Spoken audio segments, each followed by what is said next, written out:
আমার শাশুড়ি মা আমাকে বলে, বৌমা তুমি না এটাকে নিজের বাড়ি মনে করবে, তুমি না আমাকে নিজের মা মনে করবে। না, এটা আমার বাড়িও না, আর আপনি আমার মাও হতে পারবেন না। কেন জানেন? আমি যদি এই বাড়িটাকে নিজের বাড়ি মনে করি, তাহলে আমি ঘুম থেকে উঠবো সেই 12টার সময়, যেটা আমার মা সহ্য করতে পারবে। কিন্তু আপনি আমাকে পার্সেল করে বাপের বাড়িতে পাঠিয়ে দেবেন তখনই, বুঝেছেন?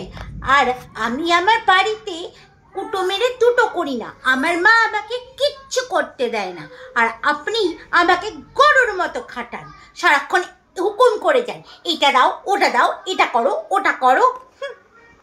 আর আমি আমার মায়ের সঙ্গে যা ঝগড়া করি, ওটা যদি আমি আপনার সঙ্গে করি, তাহলে আপনি আমাকে তো এই বাড়িতে থাকতেই দেবেন না। আমার মায়ের সাথে মিল হয়ে যাবে কিছুক্ষণ পরেই। মা আমাকে বলবে, আয় সোনা খাও, খেয়ে নে বাবা, বাছা করে। আর আপনি আমাকে তো মিল হওয়া তো দূরে থাক, আপনি তো এরকম করলে আপনি বাইরে গিয়ে আমার নামে বদনাম করবেন। তাই বলছি শাশুড়ি মা, আপনাকে আর আমার মায়ের মতো হয়ে কাজ দিই, বুঝেছেন? আপনি শাশুড়ি শাশুড়ি হয়েই থাকুন।